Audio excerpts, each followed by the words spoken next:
আপনারা ন্যায় নিষ্ঠার সাথে আমাদের এই দৃষ্টিগুলোকে উচ্চ পর্যায়ে বিশ্লেষণ করে দেখেন।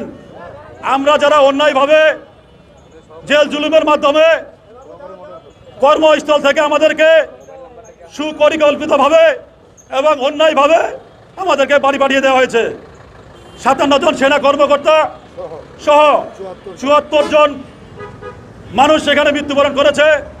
আমরা সকল মৃত্যুদের আত্মার মাগফিরাত কামনা করছি এবং এই মৃত্যুর ঘটনার সাথে যারা জড়িত প্রকৃত দোষীদের বিচারের দাবি জানাচ্ছি। শুধু দর্শকবৃন্দ, আমরা এই দেশেরই সন্তান ছিলাম। পড়ালেখার শুরু থেকে আমরা সরকারি চাকরিতে কর্মস্থলে গিয়েছিলাম। আপনারা জানেন 2009 সালে কি ঘটেছে। সেই ঘটনায় প্রকৃত অপরাধীদেরকে ধামাচাপা দিতেই আমাদের উপরে অন্যায়ভাবে আমাদের উপর দোষ চাপিয়ে বিভিন্নভাবে জেল জুলুমের মাধ্যমে আমাদেরকে চাকরিচ্যুত করা হয়েছে। আমরা মানবতার জীবনযাপন করতেছি, আমাদের বাচ্চা কাচ্চা পরিবার, আমরা সংসারের কাছে হেউপন্ন, আমরা পরিবারের কাছে হেউপন্ন। তাই আমরা সকল সুশীল সমাজ সহ এদেশের ছাত্র জনতা, এদেশের সকল জনতাদের কাছে আমাদের আবেদন, আপনারা আমাদের এই বিষয়টাকে সুন্দর এবং সহানুভূতিতে দেখেন। আমরা নিরপরাধ হয়েও আজ 2009 সাল থেকে 14-15টি বছর মানবতার জীবনযাপন করে যাচ্ছি। আমরা না পারি মাঠে কাজ করতে, না পারতেছি ভালো কিছু করতে। আমাদের সেই সময়টুকু বাংলাদেশ সরকারের কাছে আমরা বিলিয়ে দিয়েছি, সেই সময়টুকু আমাদের খেয়ে ফেলেছি। আমাদের মূল লেখাপড়ার সময়টুকু আমরা ডিপার্টমেন্টেই ব্যয় করেছি। আমরা তাই নতুন করে আমাদের পক্ষে কোনো কিছু করাই সম্ভব নয়।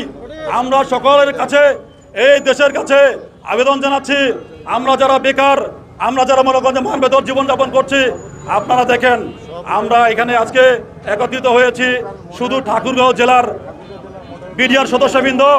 এইরকম প্রতিটি ডিস্ট্রিক্ট হতে, এইরকম প্রতিটি জেলা হতে মোট আমাদের প্রায় 18,520 জন বিডিআর জওয়ানকে অন্যায়ভাবে চাকরি থেকে বহিষ্কার করা হয়েছে, বিভিন্ন রকমের জেল জরিমানা করা হয়েছে। আমরা আরও দাবি জানাচ্ছি, আমাদের সাথী ভাই, আমার একটা আইডিয়া মতো বলছি, প্রায় 300-র মতো বিডিআর জওয়ান এখনও জেলের সাজা শেষ করার পরেও তারা জেল থেকে বের হতে পারছে না। তারাও তো এই দেশের সন্তান। আমরা বলতে চাই তাদের প্রতি এই অন্যায় অবিচারের কেন, এই অন্যায় অবিচারের জন্য আমরা বাংলাদেশ সরকারকে বিশেষভাবে অনুরোধ জানাচ্ছি, আপনি সঠিক তদন্ত করে এই লোকগুলোর সুন্দরভাবে বের করে দেওয়ার ব্যবস্থা করেন। আমাদের এক দফা এক দাবি, আমরা চাকরিতে পূর্ণ বহাল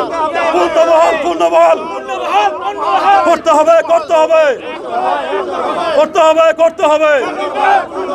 শুধু দর্শকবৃন্দ, আমরা শুধু ঠাকুরগাঁও নয়, সারা বাংলাদেশ থেকে আমাদের 18,520 জন বিডিআর জওয়ানকে অন্যায়ভাবে যে বাড়ি পাঠিয়ে দেওয়া হয়েছে, বিভিন্ন জেল জুলুম করা হয়েছে। আমরা এই জেল জুলুমের মতো কোনো অপরাধ করি নাই।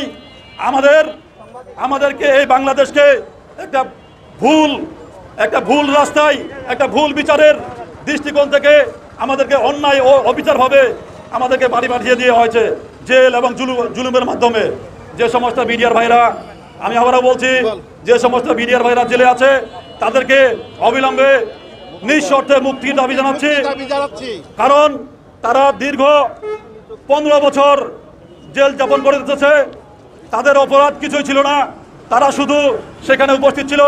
এই ঘটনা যারা মূল পরিকল্পনাকারী, যারা মূল অপরাধ করেছে, তারা ধরাছোঁয়ার বাইরে রয়েছে। আমরা তাই সুশীল সমাজের দৃষ্টি আকর্ষণ করে বলছি, সকল বাহিনী প্রধান সহ মাননীয় প্রধানমন্ত্রীর দৃষ্টি আকর্ষণ করছি, আপনারা এই ঘটনার সুষ্ঠু তদন্ত করে যে মূল অপরাধী তাদেরকে বিচারের আওতায় এনে আমাদেরকে চাকরিতে পূর্ণবহাল করুন। এই দাবি আমাদের একটাই, চাকরিতে পূর্ণবহাল। আমাদের দাবি চাকরিতে পূর্ণবহাল করতে হবে। আমাদের চাওয়া, আমাদের দাবি। শুধু সাংবাদিক বৃন্দ,